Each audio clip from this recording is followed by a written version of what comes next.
최순실 게이트를 수사 중인 검찰이 박근혜 대통령을 피의자로 입건했습니다.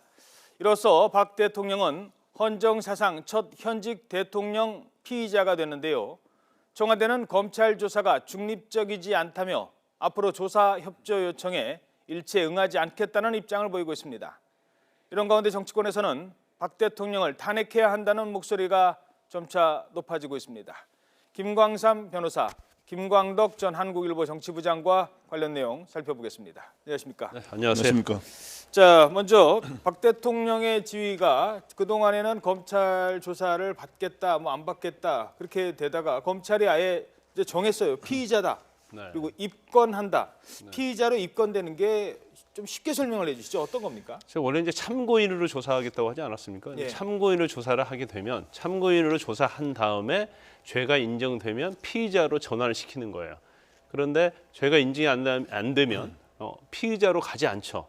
근데 피의자로 입건했다는 말은 죄가 인정되는 걸 전제로 해서 검찰에서 인지라고 합니다. 예. 고소고발 사건이 아니고 인지해서 바로 죄가 인정되기 때문에 검찰에서 피의자로서 조사를 한 다음에 기소를 하겠다는 것이 전제로 되는 거예요. 하지만 박근혜 대통령에 대해서는 기소를 할 수 없기 때문에 피의자 신분을 그대로 조사를 하게 되면 피의자 신분으로 그대로 남아 있다가 재직이 끝나고 나면 기소될 수밖에 없는 그런 상황일 수밖에 없죠. 참고인을 조사했으면 나중에 다시 피의자로 전환을 해야 돼요. 그렇지만 피의자로 조사를 지금 해버리면 결국 임기 끝나고 나서 기소될 가능성이 굉장히 큰 거죠. 입건이 된 전의 상태와 입건이 된 이후의 상태는 검찰이 바라보는 박근혜 대통령엔 차이가 없는 겁니까? 그 엄청난 차이가 있는 거죠. 그러니까 피의자로 입건이 돼버렸다는 것은 일단 이제까지 한 수사와 증거에 의해서 범죄 사실이 명백히 인정이 된다. 그러니까 피의자로서 수사를 시작한다 그런 의미죠. 앞으로 이제 당신을 다룰 때는 내가 피의자로 다루겠소라는 입장을 밝힌 거랑 똑같은 거죠. 그렇죠. 네. 조사를 할 때도요. 그전에는 참고인 같은 경우에는 진술조사 형식으로 조사를 합니다. 그렇지만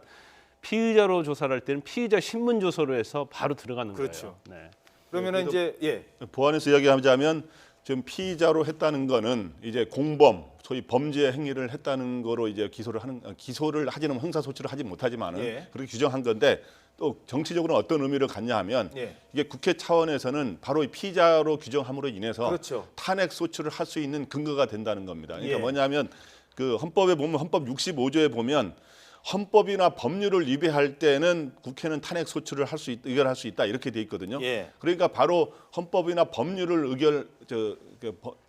범했다는 데서 그 거기서 근거가 이제 바로 근거가 되기 때문에 그러나 이제 그게 검찰 기소로서 그게 완전 성립할 수 있느냐 법원 판결까지 나야 되냐 이런 차이는 있을 수 있지만은 어떻든 검찰이 헌법이나 법률을 위배했다고 일단 결정을 한 거기 때문에 그걸 근거로 야당이 이제 야권을 중심으로 해서 탄핵을 소추를 이제 발휘할 수 있는 그런 근거가 생겼다는 데서 정치적 파장이 커지는 겁니다. 근데 일단 공소장이 공범 관계로 기소가 됐기 때문에요. 당연히 조사는 피의자로 해야 하는 게 맞긴 해요. 그렇죠. 네. 자, 그런데 그러면 지금부터 어제 검찰의 발표 내용을 하나하나 따져보도록 하겠습니다. 먼저 박근혜 대통령 관련 부분이 있는데요. 이 부분을 듣고 대담 시작하도록 하겠습니다. 특별수사본부는 대통령에 대하여 현재까지 확보된 재반 증거자료를 근거로 피고인 최순실, 안종범, 정호성의 여러 범죄 사실 중 상당 부분과 공모관계가 있는 것으로 판단하였습니다. 자, 어쩌면 검찰은 정면 승부 던진 거예요. 그렇죠? 이 정면 승부를 던진 배경은 어디에 있을까요? 일단 첫 번째로 사실 이제까지 수사 상황을 보면요. 안종범 전 수석이랄지 정호성 전 비서관 전부 다 박근혜 대통령의 지시에 따라서 했다고 얘기를 하고 있잖아요. 예. 더군다나 그에 관련된 증거들이 굉장히 많아요. 특히 안종범 전 수석이 제출한 수첩, 그리고 정호성 전 비서관의 휴대폰, 녹취 파일이랄지 문서 이런 거 전체적으로 보면 박근혜 대통령이 지시했다는 게 너무나 명백히 나타나고 있기 때문에 예. 이걸 공범관계로 일단 적시하지 않을 수 없죠. 이게 만약 공범관계로 적시하지 않고 이걸 보류로 남겨놓는다랄지 아니면 조사 후에 하겠다고 하면 이건 어떻게 보면 국민적 저항을 물론 일으킬 수도 있고 검찰 자체가 이제까지 늑장 수사, 봐주기 수사라는 그런 계속 비난을 받아왔는데 그 부분은 더욱더 심해질 것이고 더 전국은 더 혼란으로 갈 수밖에 없는데 결국 검찰이 공범으로 적시한 것 자체는 원칙에 따라서 했다고 보고요.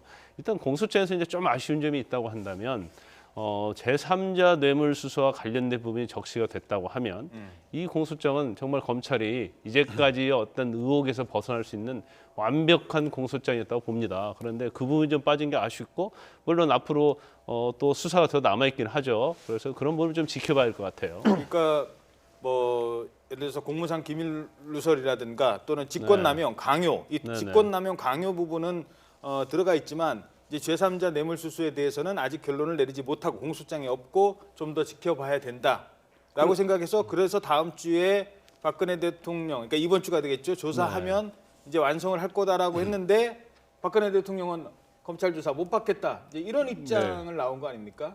네, 이제 박근혜 대통령은 처음에 지난번에 대국민 담화를 할 때만 해도 검찰 조사에 필요하면 성실히 응하겠다 이렇게 했었는데 바로 이제 조사에 응하지 못하겠다고 하는 거는 이제는 그야말로 법률적인 거를 내세워서 한번 갈 때까지 가자. 그리고 나는 그걸 통해서 시간을 버티면서 나를 보호하겠다. 이런 그런 입장인데 이걸 보면서 참 불행한 희극이다. 코미디라는 생각이 들더라고요. 본인이 임명한 법무부 장관, 검찰총장이 조사한 내용을 본인이 못 묻겠다. 이거 자가당착 아닌가요? 네, 그러니까 바로 두 가지 점에서 문제가 생기는데 일단 대통령은 이런 범죄라든가 잘못을 저질러서도 안 되지만 자기가 한 말을 약속을 반드시 지키는 게 중요하거든요. 예. 약속을 어기거나 거짓말을 하거나 하면 상당한데 일단 대국민 담화에서 필요함이라는 전제를 달았습니다마는 검찰 조사에 성실하게 응했다고 했다가 자기한테 굉장히 불리한 결과가 나오자 중립적이 객관적이 않다는 이유로 검찰 조사에 응하지 않겠다고 하는 약속을 어겼다는 점에서 하나 문제가 있고 또 하나는 검찰이라는 게 결국에는 대통령이 최종적으로 지휘하는 입장에 있는데 예. 대통령이 검찰 조사에 응하지 않게 되면 그 대통령이 가장 모범이 돼야 될 거 아닙니까? 그럼 예. 일반 국민이라든가 이런 사람들은 검찰 조사에 그러면은 응해야 되느냐 말아야 되느냐 하는 아주 나쁜 선례를 남길 수 있다는 점에서 굉장히 불행한 진짜 희극이 되는 거죠. 그런데 예. 이제 박근혜 대통령이 검찰 조사를 받지 않겠다는 것은 저는 애견됐다고 봐요. 왜냐하면 2차 국민 사과 때, 대국민 사과 때 필요함이라는 단서를 붙였어요. 필요하면 검찰이나 특검의 조사를 받겠다고 했죠. 그런데 사실 지난주에 검찰의 18일 마지노선을 내세우면서 조사를 받았는데 조사를 받지 않았어요. 그 이유는 여러 가지 있을 수 있지만 결과적으로 검찰이 공소장에 공범으로 갈 수밖에 없는 것을 다 인지했다고 봅니다. 예. 그런 상황이기 때문에 검찰의 공소장이 공범으로 나오게 되면 그 부분에 대해서 제가 방송에서 수없이 얘기했습니다마는 아마 편파적인 공소장이다. 이게 어떻게 보면 일방적인 주장만 된 공소장이고 박근혜 대통령이 조사하지 않은 상태에서 어떻게 공범을 기재할 수 있느냐 그런 이유를 제기하면서 결과적으로 검찰의 어떤 중립적인 수사를 믿을 수 없다. 그래서 조사받지 않겠다. 그렇게 가능성이 크다고 제가 내다봤었고요. 예. 그다음에 그러면 특검 조사를 잘 받을 수 있냐? 그 부분도 저희가 좀 약간 의문이 있어요. 왜냐하면 특검 조사 받겠다는 것도 앞에 단서가 붙어 있죠.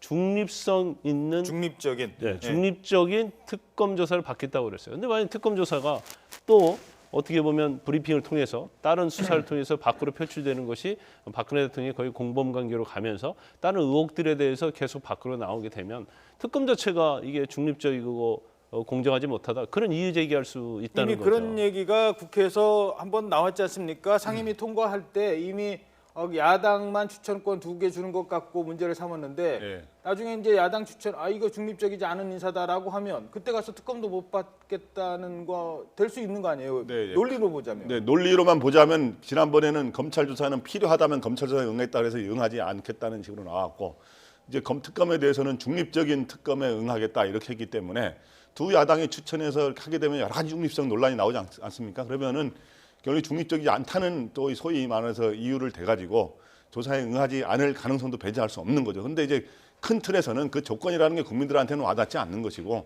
어떻든 특검 조사에 응하겠다. 지난번에는 검찰 조사에 응하겠다는 거를 어기면은 국민들에 대한 불신은 굉장히 크게 되는 거죠. 그러니까 이제 단순히 법적으로 시간을 벌면서 싸우겠다라고 하는 측면에서는 지금 무조건 반박. 어저께도 보면은 거의 상상할 수 없는 표현으로 반박을 하지 않았습니까? 예. 근데 이제 그러한 반박을 하는 거는 그야말로 법률적으로는 의미가 있을지 모르겠으나 지금 국민들한테는 이미 사과를 한 입장이고 근데 이렇게 나왔는데 지금은 오히려 국민한테 사과를 하거나 고개를 숙이지 않고 그렇게 법률적 대응만 할 경우에 과연 민심은 더욱 악화될 수 있다는 그런 문제가 생길 수 있는 거죠. 알겠습니다. 자, 그러면 지금부터는 그 어제 검찰 조사 발표에서 나왔던 몇 가지 뭐 혐의라고 할까요? 공모 사례를 좀 짚어보도록 하겠습니다. 앞서 잠시 화막에 나왔었죠. K 미르스포츠 재단과 관련돼서 어떤 공모가 있었는지 자막으로 먼저 보도록 하겠습니다. 박근혜 대통령이 안종범 수석에게 대기업 회장들과 좀 만나게 해달라라고 지시를 합니다. 그리고 나서 안종범 수석은 기업체가 좀 돈을 내서 재단 설립을 하라고 지시를 했고 여기에 운영은 최순실, 최 선생에게 좀 봐달라라고 얘기를 합니다. 이런 부분들이 있는가 하면 75억을 지원한 요구도 같이 해야 될 것 같습니다. 롯데그룹 75억 원 지원 요구를 합니다. 역시 마찬가지로 최순실 씨가 체육시설 건립 계획에 박 대통령의 뜻이라며 전달을 하죠. 이러자 신동빈 회장과 좀 따로 보자 얘기를 했습니다. 그때 안종범 만나고 나서 롯데가 돈을 낼 테니 좀 그걸 좀 챙겨 주시오라고 얘기를 했다는 겁니다. 박근혜 대통령이 얘기한 겁니다. 자, 이 정도로 끝나는 줄 알았어요. 그동안에는. 그런데 검찰 수사 보니까 이런 얘기도 있었습니다. 현대자동차와 바로 KD 코퍼레이션이라는 회사가 나옵니다. 이것도 살펴보도록 하죠. 좀 많습니다. 최순실 씨가 박근혜 대통령에게 아주 이 KD 코퍼레이션 회사가 있는데요. 이 회사가 아주 불이익을 당한답니다. 이런 얘기를 했습니다. 그러자 박근혜 대통령이 정몽구 회장을 만난 자리에서 납품을 도와달라고 합니다. 이때 옆에 바로 안종범 수석이 있었고 이 얘기를 했던 걸 옆에서 듣고 있었던 것이죠. 팜플렛까지 보여줬다고 합니다. KD 홍보 브로셔라고 하죠. 그러자 나중에 납품을 해줬고 현대가 이 말을 들을 수밖에 없었다고 얘기합니다. 그 뒤에 최순실 씨는 이 회사 KD 코퍼레이션이라는 회사로부터 샤넬백도 받고 1,000만 원짜리, 1,164만 원짜리 현금 4천만 원 받아냈다고 합니다. 자, 몇 가지 지금 계속 얘기가 나오고 있는데요. 기업의 입장을 이럴 때 기업은 대통령이 오라고 그래서 단독 면하는데 수석이 옆에서 얘기하는데 아이고 그거 저희들 돈 없는데요. 이 얘기 할 수 있습니까? 네, 사실상? 대통령이 결정에 이렇게 부탁을 하거나 대통령이 협조 요청을 소위 좋은 말로 협조 요청을 하더라도 그걸 거부하는 즉시 사실 소위 말해서 미운 털이 박히게 되는 거 아닙니까? 그렇기 때문에 대기업에게는 그게 강요로밖에 비칠 수가 없는 거죠. 왜냐하면 그래서 이제 대기업들 입장에서는 혹시 그거를 들어주지 않을 경우에 기업의 여러 가지 인허가 관련된 여러 가지 그걸 잘 못 받게 될까 하는 그런 부담이 있는 거고 또 하나는 세무조사 같은 게 들어올 가능성도 있는 거고 그렇기 때문에 대통령으로서는 국가의 정책 수행을 위한 여러 가지 명분을 내서서 예를 들어서 문화융성이라든가 창조 경제 이런 명분을 대지 않았습니까? 그런 걸 해서 재단을 만들더라도 재단에서 협조를 해달라고 좋은 목소리로 이야기하더라도 대통령이 기업에 대해 그런 부탁을 하는 거는 바로 또 수석을 통해서는 좀 더 센 목소리로 가게 되는 거고 결국엔 그거는 압력으로밖에 비칠 수 없는 거고 그래서 대기업 관계자들도 압력으로 느꼈다 아마 그렇게 진술을 한 모양입니다. 자, 그런데 지난 2차 대국민 사과에서 대통령의 얘기를 들어보면 대통령은 그렇게 생각하지 않는 것 같습니다. 한번 들어보시죠. 선의의 도움을 주셨던 기업인 여러분께도 큰 실망을 드려 송구스럽게 생각합니다. 특정 개인이 이권을 챙기고 여러 위법 행위까지 저질렀다고 하니 너무나 안타깝고 참담한 심정입니다. 자, 그러니까 기업이 자발적이라는 얘기를 하면서도 사과를 하면서도 이런 얘기를 했다는 거 아닙니까? 하여튼 국가 경제와 국민의 삶을 위해서 양 재단을 설립한 것처럼 얘기를 했잖아요. 그러면 양 재단은 그렇다고 우리가 한번 보자고요. 그래서 쳐보자고요. 그런지는 나중에. 해도. 그런데 왜 롯데그룹 같은 경우에 직접 만나서 이게 공소장에 의하면 WK가 최순실 씨의 회사 소유지 않습니까? 거기에서 한남복합시설 건립해서 그 회사를 운영하게 하도록 하고요. 그러니까 이 774억의 이런 부분 국가 경제와 국민의 삶을 위해서 좋은 재단을 만들려는 취지를 우리가 인정을 하자 이거죠. 그러면 롯데그룹을 개인적으로 만나서 왜 WK가 운영할 수 있는 한남복합시설 자체를 또 70억을 요구하지 않습니까? 그다음에 현대차그룹에서 과연 플레이그라운드에다 광고를 주게 하고 또 납품을 최순실 씨의 어떤 정유라 초등학교 동창의 아버지한테 납품을 하게 하고 그다음에 KT에 관련해서도 플레이그라운드에 68억 광고 몰아주고 또 GK를 장애인 장애인 스포츠를 창단해서 또 WK에다가 그걸 운영할 수 있게 해주고 이거 자체는 사실은 설명이 되지 않는 거예요. 예. 개별적으로 만나서 개별적으로 어디 납품하게 달라고 해주라고 하고 또 WK에서 운영하게 하고 플레이그라운드에 광고를 따주게 하고 이런 것 자체는 국가의 국민의 삶이나 국가 경제와는 상관이 없는 거죠. 그렇죠. 자, 그러니까 지금까지 뭐 미르 K스포츠는 워낙 얘기가 나왔는데 어제 나왔던 것 중에 하나가 바로 KD 코퍼레이션 최순실 씨의 딸 정유라의 초등학교 동창 부모가 한다는 예. 그런 납품을 대통령이 한다는 부탁을 한다는 것 자체가 국민으로서는 참 화가 나는 일인데 나중에 네. 최순실 씨는 분명히 뇌물죄로 이건 적용이 될 수 있는 거죠. 네. 1,000만 원짜리 가방 샤넬백 네. 받았으니까. 그리고 또 하나는 KD의 임원 인사까지 대통령이 이 사람을 뭐 전문가요? 뭐 이사인가? 이걸로 채용해 달라? KT요. KT요. 네, KT. 네. 이거는 그래서 지금 어저께 새로 나온 것들 보면은 현재 두 재단에 대해서 대기업의 출연을 소위 강요했다는 부분은 역대 정권에서 이제 뭐 재단들을 만든 거는 있으니까 뭐 이것도 잘못된 거지만 근데 어저께 보면 상당히 놀랄만한 게 바로 그겁니다. 그러니까 현대자동차의 KD 코퍼레이션이라고 하는 소위 협착제 제조 회사인데 예. 여기 정유라의 그러니까 친구의 아버지가 운영하는 회사인데 이거를 최순실 씨가 듣고 그걸 대통령한테 가서 이야기했을 거 아닙니까? 예. 대통령이 그거를 이제 그 총수를 만나 가지고 이거를 도와달라고 납품을 도와달라고 이야기해서 실제로 성사가 됐고 성사가 돼 가지고 거기에다가 이 그 정유라 친구의 부모가 최순실 씨한테 소위 1,000만 원이 넘는 샤넬백에다가 4천만 원의 현금을 대가로 지불하고 이런 것들은 진짜 저급한 도를 넘는 이권 개입인 거죠. 이거는 있을 예. 수가 없는. 어제 공소장 그리고 보면 공소장을 보면 최순실 씨와 안종범 전 수석과 이제 공모관계 8번 정도 나오고요. 그다음에 정호선 전 비서관 부분은 이제 공모관계 이제 한 번으로 돼 있지 않습니까? 그런데 이 내용을 전체적으로 보면 이 아주 자잘한 것까지 뭐 안종범 전 수석이나 아니면 문정 체육차관이 문체부 차관들이 뭐 할 수도 있죠. 할 수도 예. 있지만 대통령이 이런 자잘한 것까지 다 독대를 해서 예. 이런 걸 다 부탁했다고 한다면 예. 그래서 이게 정말 공소장에 사실이라고 한다면 좀 경악할 만한 일이죠. 그렇죠. 대통령의 부탁, 대통령의 청탁이라고 하면 요즘 부정청탁 방지법도 있지만 치고는 정말 뭐 이런 것까지라는 생각이 든다는 거죠. 그게 누구를 위해서였습니까? 바로 최순실 씨를 위해서였다는 것입니다. 자, 지금 들어온 속보 먼저 좀 전해드리도록 하죠. 추미애 대표가 박근혜 대통령의 탄핵 시기와 방안에 대해서 즉각 검토하겠다라는 입장을 밝혔습니다. 오늘 오전 더불어민주당 최고위원 회의의 내용에서 추미애 대표의 발언 중에 이런 얘기가 나왔습니다. 탄핵 추진 기구를 설치하는 것을 검토하겠다라고 밝혔다고 합니다. 그 새누리당 남경필, 김용태 의원 소식도 있었죠. 남경필, 김용태 의원이 탈당을 선언한다고 합니다. 시기를 못 박았습니다. 내일이나 모레 탈당을 선언한다고 합니다. 새누리당을 깨고 또 보수를 새롭게 재정비하는 일에 나서겠다며 새누리당 내 지금까지 해온 것을 봤을 때 내부 개혁 쉽지 않을 것으로 본다. 그래서 결국 나가기로 했다. 이렇게 입장을 밝혔습니다. 내일이나 모레 탈당을 선언할 것을 예고했습니다. 김용태, 남경필 두 의원이 먼저 나가는 것 같습니다.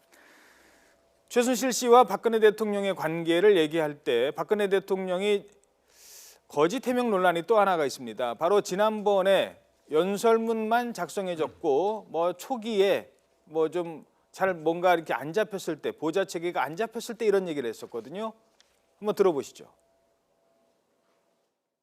일부 연설물이나 홍보물도 같은 맥락에서 표현 등에서 도움을 받은 적이 있습니다. 취임 후에도 일정 기간 동안은 일부 자료들에 대해 의견을 들은 적도 있으나 청와대의 보좌 체계가 완비된 이후에는 그만두었습니다.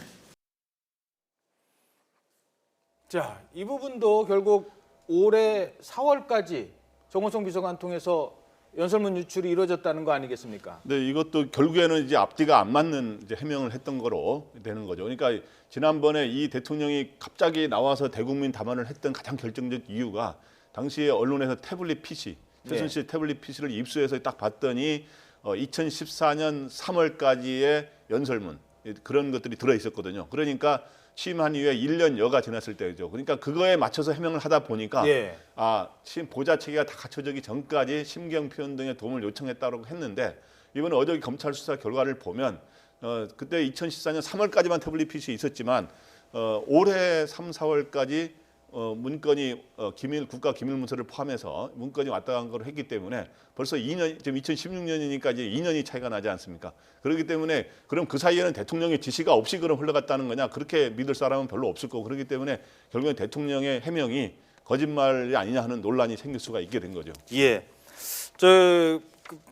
변호사님께 이걸 질문드리겠습니다. 검찰이 어제 99% 입증 가능한 것만 적시했다라는 얘기를 했었거든요. 네네. 검찰이 99% 입증 가능하다라는 거는 어떤 얘기입니까? 어느 정도 확신이 있을 때라고 보세요?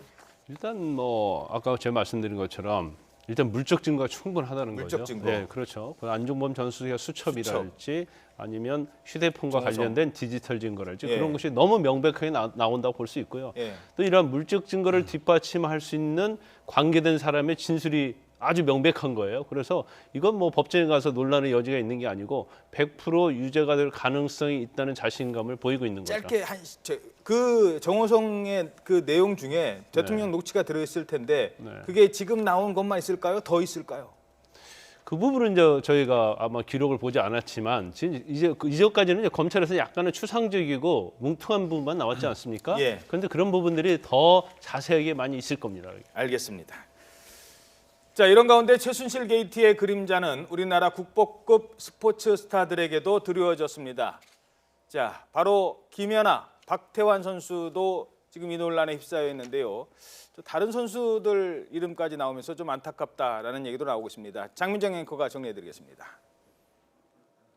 정정당당해야 할 스포츠계에도 최순실 국정농단의 그림자가 드리운 걸까요? 피겨 여왕 김연아도 최순실 게이트의 피해자였다는 의혹이 불거지고 있습니다. 문학의 비선실세 차은태 감독이 개발을 주도한 늘품체조. 2014년 11월 박근혜 대통령이 체육계 스타들과 함께 시연회를 갖기도 했는데요. 실은 이 자리에 김연아 선수도 초청받았습니다.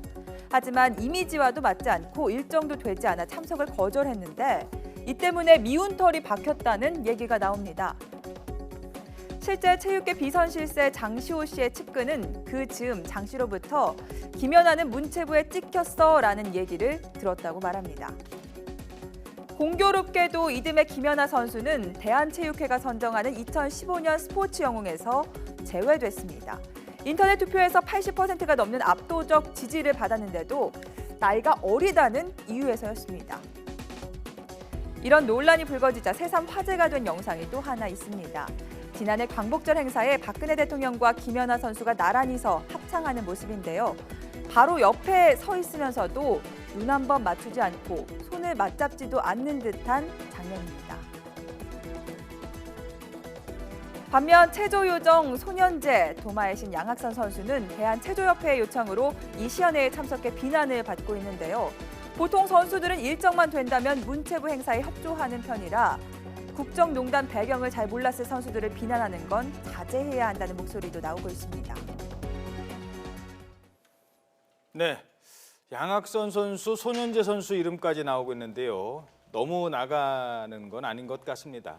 또 비난할 사람을 명확하게 해야 될 것 같은데요. 뭐 그 부분에 대해서는 제가 뭐 특별한 질문은 드리지 않겠습니다만 요거 하나만 좀 질문드릴게요. 이게 지금 연예인도 있고요. 그다음에 이제 유명 스포츠 스타들도 나오고 워낙 큰 사건이다 보니까 여기에 정말 옷깃만 스쳐도 자칫 잘못하면 또 다른 선의의 피의자가 나올 가능성도 좀 있다고 보이는데 어떻게 보십니까?